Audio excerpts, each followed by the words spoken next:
Hello दोस्तों, स्वागत है आपका CSC कैंपस में। तो आज हम बात करेंगे कुछ क्वेश्चनों की, जिसमें होगा ये क्वेश्चन UPPCS प्रीलिम्स जो 2023 आने वाला है 14 मई को, उसके पॉइंट ऑफ व्यू से ये क्वेश्चन बनाए गए हैं। ठीक है, ये कुछ पॉलिटी के क्वेश्चन हैं। ये ज़रूर आपकी तैयारी में धार देने का काम करेंगे। तो ठीक है, आज हम इनकी कुछ प्रैक्टिस करते हैं। चलो शुरू करते हैं फिर। क्वेश्चन नंबर 1, निम्नलिखित में से कौन सा या से पद लोकपाल के अधिकार क्षेत्र में आते हैं? प्रधानमंत्री, सांसद, ग्रुप सी और ग्रुप डी। नीचे दिए गए कुट का प्रयोग कर सही उत्तर चुनिए।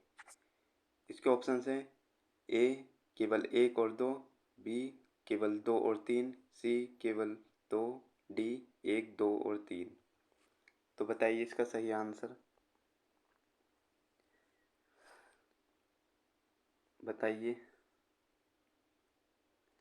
इसका आंसर है डी 1, 2 और 3, यानी कि प्रधानमंत्री, सांसद और ग्रुप सी और डी ये तीनों लोकपाल के अधिकार क्षेत्र में आते हैं।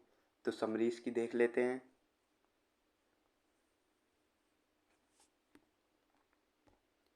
भारत की प्रशासनिक सुधार आयोग ARC 1966 से 1977 द्वारा लोकपाल की स्थापना की सिफारिश की गई थी। लोकपाल केंद्रीय और राज्य स्तर पर मंत्री और सचिवों के खिलाफ जनता द्वारा प्रशासनिक शिकायतों की सुनवाई करता है। यह ARC ने न्यायपालिका को लोकपाल के दायरे से बाहर रखा है। नियुक्ति। लोकपाल की नियुक्ति राष्ट्रपति द्वारा भारत के मुख्य न्यायाधीश, लोकसभा के अध्यक्ष, राज्यसभा के सभापति के परामर्श से की जाती है। ठीक है, नेक्स्ट क्वेश्चन देख लेते हैं।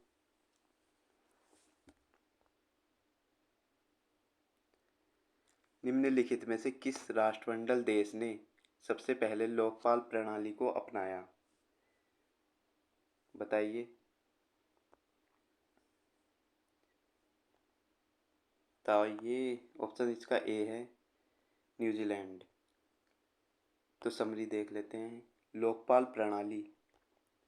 न्यूजीलैंड दुनिया का पहला राष्ट्रमंडल देश है जिसने वर्ष 1962 में एक संसदीय जांच आयुक्त के रूप में लोकपाल प्रणाली को अपनाया था। 1962 में। ठीक है, और इसका आंसर है न्यूजीलैंड। तो नेक्स्ट क्वेश्चन देख लेते हैं। निम्नलिखित में से किसने सबसे पहले संविधान सभा का विचार रखा था? ऑप्शन है C Rajagopalachari, option B Jawaharlal Nehru, option B R Ambedkar, option D है एम एन रॉय। बताइए इसका आंसर। तो इसका आंसर है डी एम एन रॉय। व्याख्या देख लेते हैं। एम एन रॉय ने पहली बार 1934 में संविधान सभा के विचार को सामने रखा। 1935 में भारतीय राष्ट्रीय कांग्रेस ने पहली बार आधिकारिक तौर पर भारत के संविधान को तैयार करने के लिए एक विधानसभा की मांग की। ठीक है, नेक्स्ट क्वेश्चन देख लेते हैं।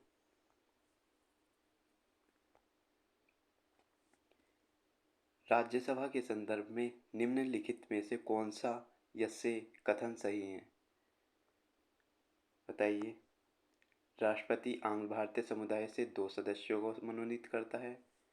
संविधान की चौथी अनुसूची सदन में सीटों के आवंटन से संबंधित है। तो बताइए इसका आंसर।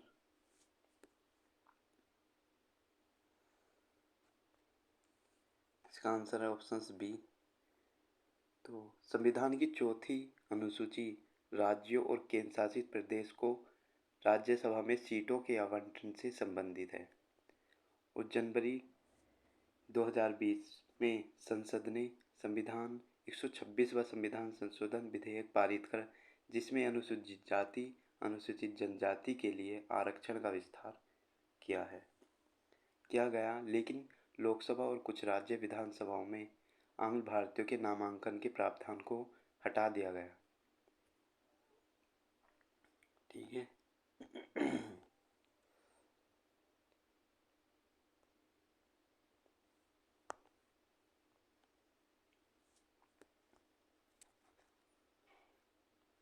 तो इसका आंसर ऑप्शन बी है।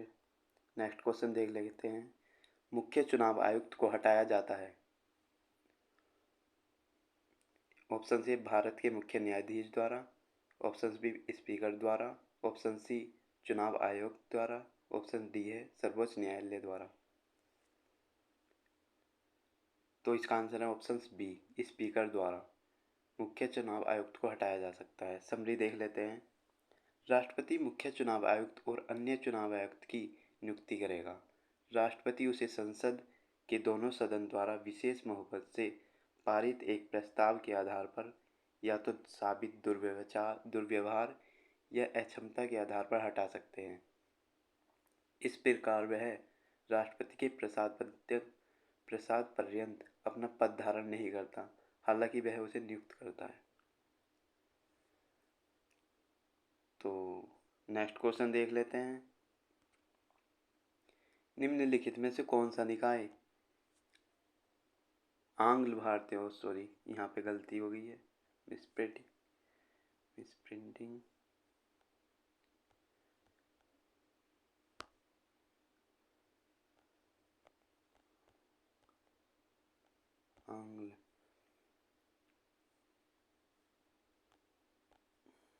आंग्ल भारतीय समुदाय के लिए संवैधानिक व अन्य कानूनी संरक्षण उपाय से संबंधित मामलों की जांच करता है और राष्ट्रपति को इसकी रिपोर्ट करता है। निम्नलिखित में से कौन सा निकाय आंग्ल भारतीय समुदाय के लिए संवैधानिक व अन्य कानूनी संरक्षण उपाय से संबंधित मामलों की जांच करता है और राष्ट्रपति को इसकी रिपोर्ट करता है? तो बताइए। ऑप्शन से इसके राष्ट्रीय अल्पसंख्यक आयोग, ऑप्शन बी राष्ट्रीय अनुसूचित जाति आयोग, ऑप्शन सी राष्ट्रीय अनुसूचित जनजाति आयोग, ऑप्शन डी राष्ट्रीय पिछड़ा वर्ग आयोग। तो इसका आंसर है ऑप्शन बी राष्ट्रीय अनुसूचित जाति आयोग। तो समरी देख लेते हैं। राष्ट्रीय अनुसूचित जाति आयोग को आंग्ल भारतीय समुदाय हेतु संवैधानिक तथा अन्य कानूनी सुरक्षा उपायों से संबंधित सभी मामलों की जांच करनी होगी और राष्ट्रपति को इसकी रिपोर्ट करनी होगी। ठीक है। तो नेक्स्ट क्वेश्चन देख लेते हैं।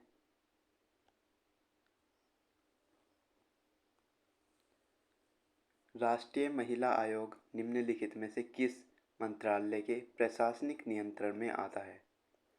नंबर 1 सामाजिक न्याय एवं अधिकारिता मंत्रालय, स्वास्थ्य एवं परिवार कल्याण मंत्रालय, ऑप्शन सी है विधि और न्याय मंत्रालय, ऑप्शन डी उपरोक्त में से कोई नहीं। राष्ट्रीय महिला आयोग किस मंत्रालय के प्रशासनिक नियंत्रण में आता है? तो इसका आंसर ऑप्शन डी उपरोक्त में से कोई नहीं।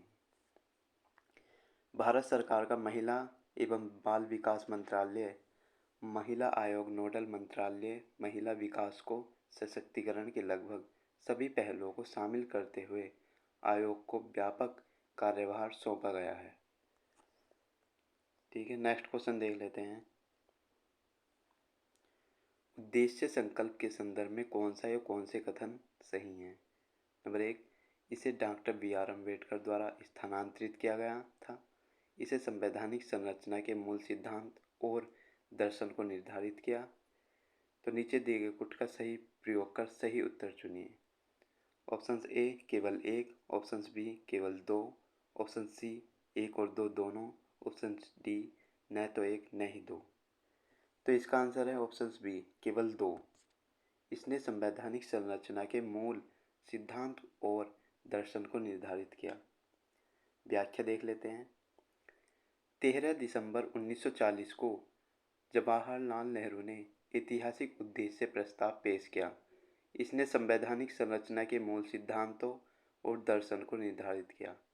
यह संविधान सभा को स्वतंत्र और संप्रभु गणराज्य बनाने घोषित करने और उनके भविष्य के प्रशासन के लिए एक संविधान तैयार करने के अपने दृढ़ और गंभीर संकल्प की घोषणा करती है।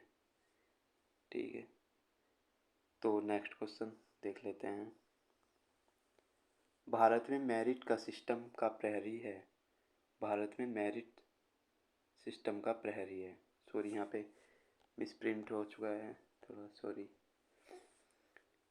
तो बताइए, नंबर ऑप्शन से संघ लोक सेवा आयोग, ऑप्शन बी राज्य लोक सेवा आयोग, ऑप्शन सी शिक्षा मंत्रालय, ऑप्शन डी वित्त मंत्रालय।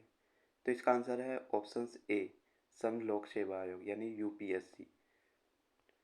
तो व्याख्या देख लेते हैं। संविधान यूपीएससी को भारत में मेरिट सिस्टम के प्रहरी के रूप में देखता है।